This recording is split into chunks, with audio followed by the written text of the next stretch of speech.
ভালো, তুমি আমার সাথে এরকম করো কেন? আমি তোমার হাতের মধ্যে একবার মারছি, তুমি আমাকে জোরে ধরে 3 বার মারলা কেন? তুমি আমার হাতে আঙ্গুল মারবে কেন? আমি যেখানে ভাইয়ের কাছে বসছিলাম তুমি আর আমার কাছে যে বসবে কেন? আমি আর যে বসে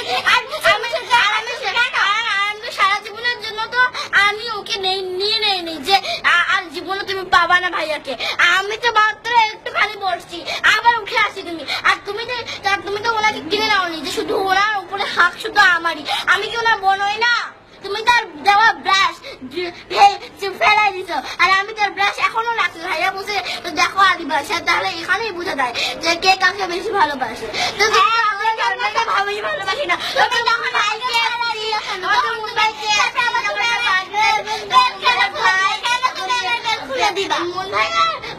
তুমি থাকো, বোর কাছে তুমি যা থাকো।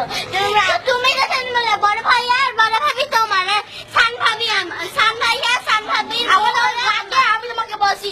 আর তুমি তোমার হ্যাঁ আমি তোমাকে আগে বলছি, কারণ আমি তোমাকে এখন ভালো করে বলতেছি যে শোনো, আমার স্বামী স্টার্টটা হয়ে গেলে সবাই আমি ভালোবাসি না, আমি কাউকে বেশি কাউকে খারাপ ভালোবাসি না। তুমি বেশি ভালোবাসো, তুমি সবসময় আমার সাথে অহংকার করো। আমি যেখান থেকে ওখান থেকে সারা দাও কেন? ওখান থেকে উঠে দাও কেন? ধাক্কা দিয়ে দাও কেন? আর থেকে ধাক্কা দিচ্ছি দেখে আর তুমি এখানে উঠে যে বসছো, ওই জন্য আমি শুধু 1 মিনিট যে বসে যে আজবা তুমি সাথে উঠে আসলে আবার আমি এসে বসবো। আচ্ছা মেয়ে আছে এই ফাঁকালে কাছে বসছিলাম, তুমি কেন আমাকে খাড়া দিচ্ছ? হ্যাঁ তুমি ফাঁকা দিয়ে কেন? কেমন লাগলো তোমার এখন? তুমি আমাকে ধাক্কা দিলে কেন?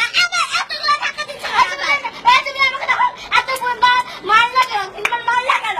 তুমি তখন আমার বেল কেন খুলে দিলে? আগে কেন মারলা? আমি তখন সামনের করে দিলে তখন মুসলমান টুল দিয়ে ধাক্কা মারলা। আমি যদি পিছনে পড়ে দিতাম তাহলে আমার এখানে দেখো এখনই উঠাচ্ছি, এখানে মাথা পড়লে আমি ব্যথা পাই যাবে। তখন তোমার খাওয়া হয়েছ? হ্যাঁ হয়েছে।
নষ্ট হয়ে যাবে।